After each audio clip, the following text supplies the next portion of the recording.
Saya mau tanya tentang ruqyah. Saya sudah ngikuti ruqyah 4 kali, tapi sampai sekarang belum bisa keluar juga jinnya.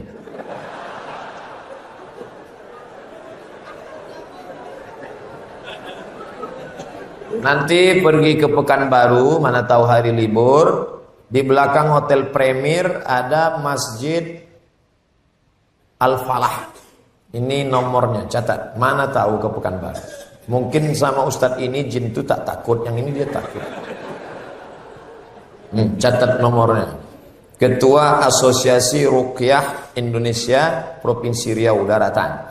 Namanya Ustadz Saifullah. 0812 768 9119. 0812 768 9119. Kalau emergensi 911. Kalau diganggu hantu 119. Datang ke sana. Jadi tak salah kita coba. Kalau siang namanya Ustadz Saifullah, kalau malam namanya Ustadz Zafrullah. Di masjid yang sama. Mana tahu kebetulan ke Pekanbaru malam. Datang ke masjid yang sama, namanya Ustadz Zafrullah. Ada orang 7 tahun nikah tak punya anak. Diruqyah sama Ustadz Zafrullah, punya anak. Pas ditanya kenapa? Rupanya ada jin yang menghalangi pertemuan antara sperma dengan sel telur. Dihalanginya, sehingga tak jumpa. Jangan. Dibacakan usir. Kata Ustadz Saifullah, ada pula bencong LGBT di ruqyah sehat. Ternyata yang masuk itu jin bencong. Jadi saya tanya, Ustadz, jadi ada jin itu bencong? Ada, kata dia. Itulah yang dimasuk ke dalam. Nah itu. Ustadz, udah diruqyah 2-3 kali, tetap juga sakit. Berarti tidak. Pemarah. Laki saya ini pemarah, Ustadz. Sudah diruqyah 5 kali, tak juga hilang marahnya. Berarti tak salah jin. Emang dia pengamuk. Makanya kadang kita kasihan juga sama jin ini. Sikit-sikit salah dia. Sikit-sikit salah dia. Aku tak selamanya salah, kata jin. Ustadz, ayat yang dibacanya kan ayat kursi. Coba saya dengar yang dibacanya itu ayat kursi. Kenapa kita yang baca, kenapa jin itu tak keluar? Ini bukan masalah pistolnya, tapi man behind the gun. Orang yang punya pistol. Kita bacakan Allahu la ilaha illal qayyum la ta'khudhuhu sinatun wa la nawm lahu ma, tak mau dia keluar, malah ketawa jin itu. Ditanya, jin, kenapa kau tak mau keluar? Sesama hantu di dalam saling mengusir. Hantu ngusir hantu, mana mau? Yang membaca itu ulahnya 11-12 macam hantu. Apa hukum suami menyembunyikan uang gajinya? Kadang memberi istri sikit, padahal gajinya besar. Berapa tadi hak ibu? Ingat, berapa hak ibu tadi? Makan, pakai, tempat tinggal, pendidikan, perhatian. Kalau kurang, maka laki-laki ini dituntut di hadapan Allah Subhanahu wa taala. Hai laki-laki yang gajinya banyak tapi mengasihi bini sikit, maka ingat 5 ini mesti kau tunaikan. Alhamdulillah Ustaz Somad, dulu selama ini abang tu cuma 100.000 lah dikasihnya. Setelah mendengar ceramah Ustaz tadi malam, bertambah berapa? 110. Tambahlah. Nabi sedang duduk. Nabi duduk-duduk di bukit Sofa. Datang seorang perempuan namanya Hindun. Apa kata dia? Ya Rasulullah, inna Aba Sufyan rajulun sahih. Suamiku itu orangnya pelit. Boleh tak ku ambil duitnya untuk makan anak-anakku? Kata Nabi, ambillah. Itu dalil boleh mengambil duit laki yang pelit. Tapi kalau kurang, kalau udah cukup jangan ambil lagi. Saya tak tanggung jawab. Nanti dia ambilnya semua. Pas ditanya, kenapa kau ambil? Kata Ustaz Somad tadi malam. Misalnya standar di sini sebulan 3 juta. Laki cuman mengasih 1 juta. Maka ibu boleh ambil 2 lagi. Kenapa? Karena itu keperluan. Begitu dalam riwayat tentang Hindun mengadu Abu Sufyan rajulun syahid, pelit. Saya ingin bertanya Ustaz, bagaimana Islam memandang seorang yang mengagumi, mencintai pasangan orang lain?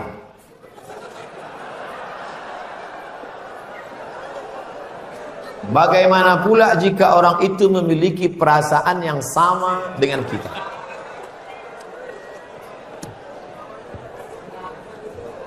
Hidup ini ada pilihan, ada keterpaksaan. Hidup ini ada pilihan, ada keterpaksaan. Saya mau ceramah antara duduk dan berdiri. Pilihan atau keterpaksaan? Pilihan. Ustaz mau duduk atau berdiri? Saya pilih berdiri. Kenapa Ustaz pilih berdiri? Menunjukkan bahwa saya masih muda, masih sehat. Antara minum atau tidak minum. Pilihan atau keterpaksaan? Pilihan. Minum atau tidak, terserah saya. Mau saya minum, mau tidak. Itu pilihan saya. Nah, masalah cinta. Cinta itu pilihan atau keterpaksaan? Cinta tidak pilihan. Cinta adalah keterpaksaan. Oleh sebab itu maka kadang kita tengok orang ganteng bininya buruk. Kenapa? Terpaksa. Cinta tak bisa memilih. Ketika dia rasional, dia tidak cinta. Maka ketika kita senang dengan orang, kadang kita pun tak tahu alasannya. Kenapa kita tiba-tiba senang dengan orang? Nah, cinta tidak bisa memilih. Ketika kita suka dengan orang, apakah kita berdosa? Tidak. Karena rasa itu ada tumbuh di dalam. Suka tidak berdosa. Ketika dia berubah menjadi action, baru berdosa. Suka kita dengan orang, tak dosa. Tapi ketika kita dekati, minta nomor HP-nya, baru dosa. Lalu cinta itu apa? Cinta kepada anak gadis orang belum menikah, kita bisa nikahi dia. Yang jadi masalah bagaimana kalau cinta sama bini orang? Oleh sebab itu maka rasa itu mesti dibuang, karena dia adalah bagian dari ujian. Ujian. Jangan dipeturutkan. Dipeturutkan, didekati, apalagi sekantor. Witing trisno jalaran suko kulino. Kita tumbuh hanya sering kena. Berawal dari 6. Pertama, nazratun, pandangan. Setelah lama memandang, fabtisamun, senyum. Setelah senyum, fasalamun, selamat pagi, good morning. Setelah salam, fakalamun, kerja di mana? Di BP, sekantor ya. Setelah fakalamun, famau'idun, janjian. Bisa ketemu kita nanti siang? Oke. Sukanya makan apa? Ayam panggang. Sana kalau gitu, ya. Faliqaun, pertemuan. Setelah pertemuan, bekerjalah setan, lalu kemudian makan bersama, makan siang. Apa kata orang Inggris? No free lunch. Tak ada makan siang yang gratis. Akhirnya terjadilah apa yang terjadi. Maka kalau ada bibit-bibit itu terasa di dalam, tekanlah dia, jangan lagi pandang, jangan diperturutkan. Itulah nilai jihad. Bukan jihad berdarah-darah melawan Belanda, tapi jihad hawa nafsu yang justru jauh lebih besar. Melawan meriam Belanda banyak orang tahan, meriam Belina payah. Bagaimana hukum kita sholat berjamaah di suatu lapangan, terus sopnya putus-putus? Mohon penjelasannya Pak Ustaz. Sawus sufuf, luruskan sop. Fa inna taswiyatas sufu min tamamis sholah. Lurusnya sop bagian dari kesempurnaan. Sholatnya sah, tapi kurang sempurna. Sholat tadi berjamaah di sini sah, tapi kalau putus-putus kurang sempurna. Imam, luruskan dulu, tengok. Saya sholat di Masjid Istiqomah di Bengkalis. Apa kata imam? Luruskan sholat, matikan HP.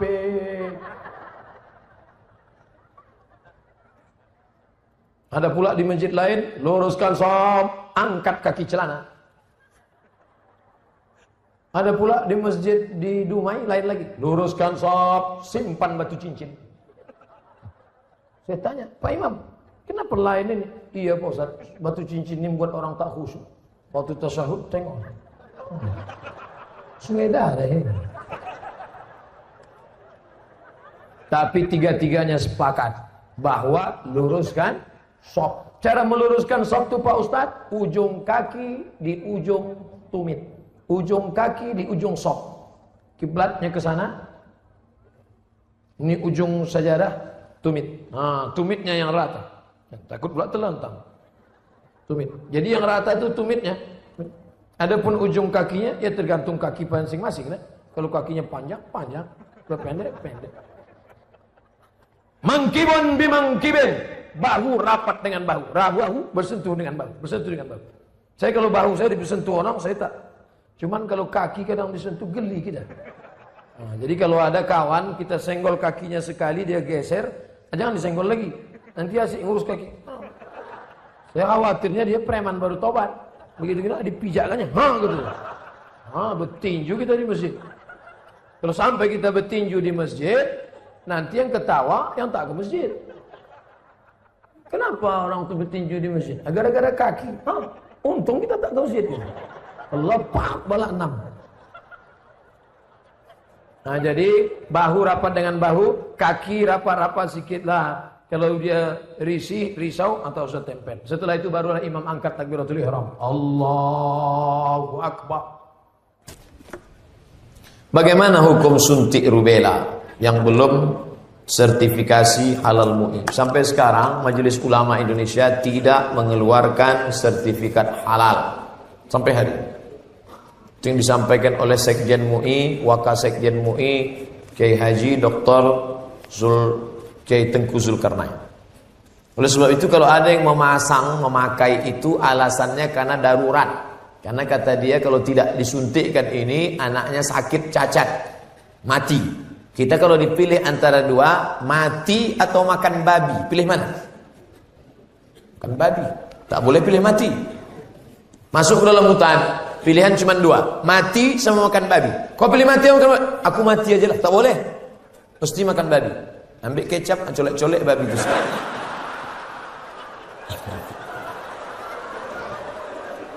Tak boleh pilih mati.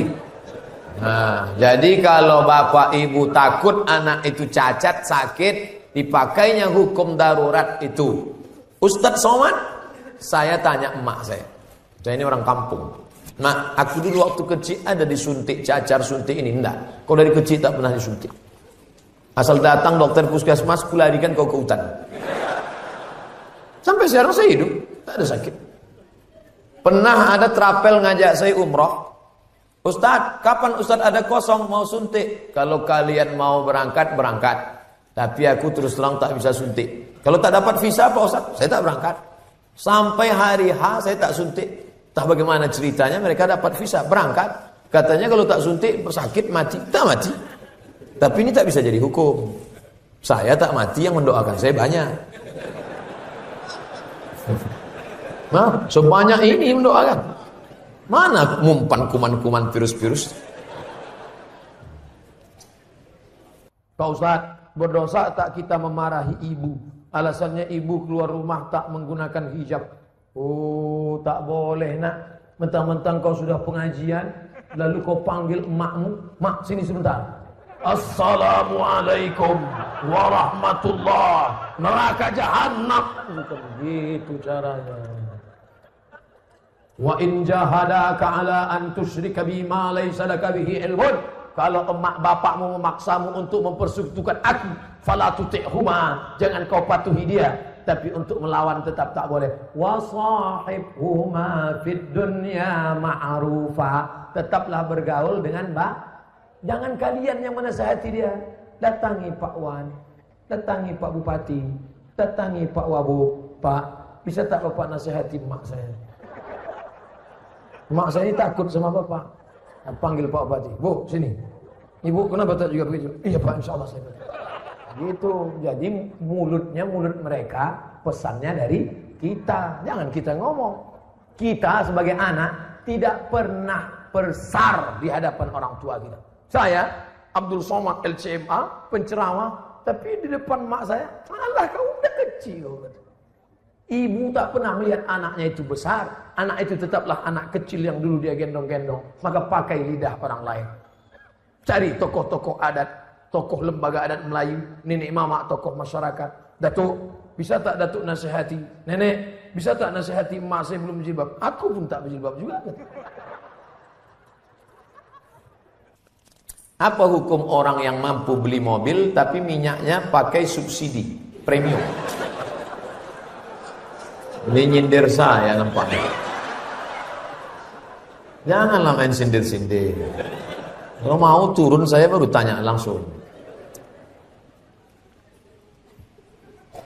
Berat menjawabnya ini.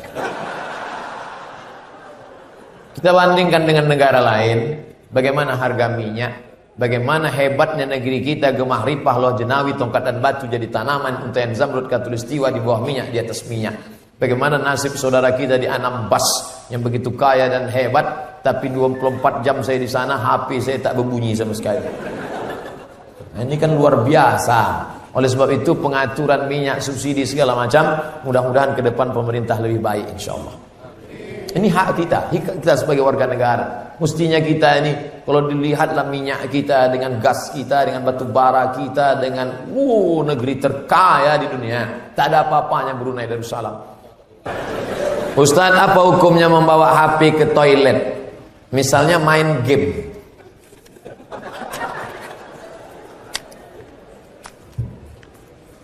Ada orang buang air besar sambil main game. La ilaha illallah Muhammadur Rasulullah.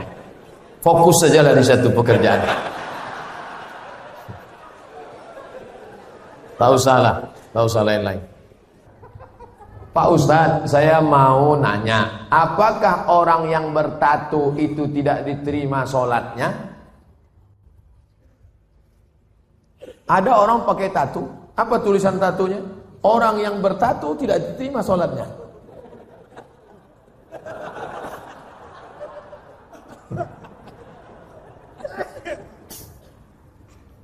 Tato adalah kahal.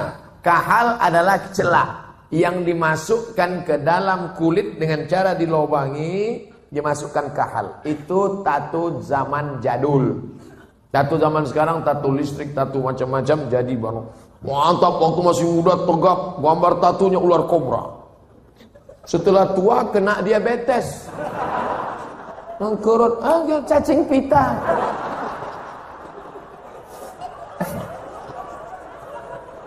Sebelah kanan gambar burung gagak yang sedang ingin terbang menangkap serigala. Tiba-tiba karena sudah tua, kurus, keriput, gambar burung puyuh. Dulu preman tengik, sekarang tobat. Nah, apakah setelah tobat dia perlu menyetrika tatonya? Tobat, sekarang ada cacing pita, mau disetrika lurus. Maka saudara-saudaraku yang sudah bertato tidak perlu menyetrika tatonya, wuduknya sah, air wuduknya masuk, sudah dikaji oleh para ulama, tidak perlu membuang tatonya. Hanya saja kalian yang dulu mantan-mantan petato perlu membuat komunitas tato tobat, KTT. Disangka orang konferensi tingkat tinggi. Ternyata komunitas tato tobat. Yang nggak punya tato nggak boleh masuk. Ada yang tatonya seperti Yakuza. Ada bertato semua. Ada sebelah mukanya tato semua isi. Tiba-tiba ada satu pesertanya nggak punya tato. Loh, sampai nggak ada tato kok bisa ikut? Ternyata tatonya cuma satu tek lalat. Dulu pengen jadi Rano Karno, nggak jadi.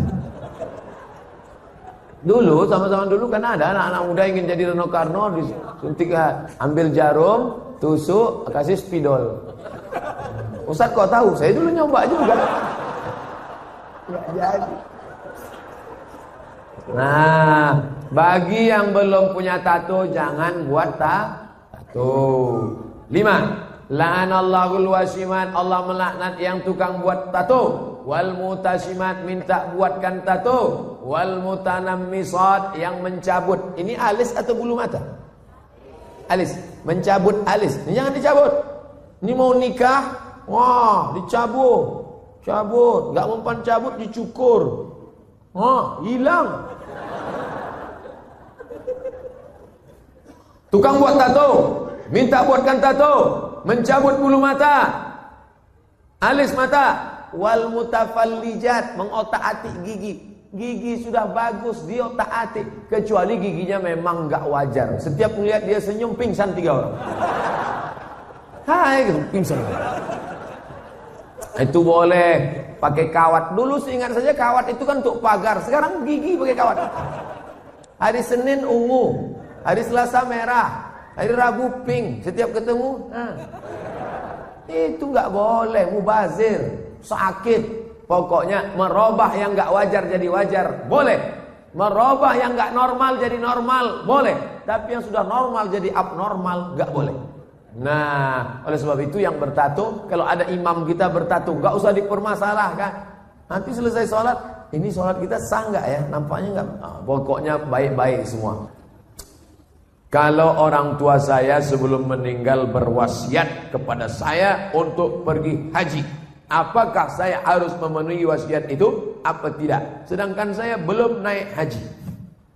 Bagaimana balasan? Dia wasiat haji gini. Duh, iki ono uang 50 juta. Nanti kalau saya meninggal, kamu harus menghajikan saya. Anak ini bolehkah menghajikan bapaknya? Boleh, dengan syarat dia haji dulu. Namanya badal haji. Nah, boleh nggak dia pakai uang ini untuk berangkat haji dia? Nggak boleh, karena uang ini untuk menghajikan bapaknya. Oh, rupanya mikrofon ini nggak boleh kuat-kuat, karena bapak ini menghajikan. Makanya nggak boleh menghaji.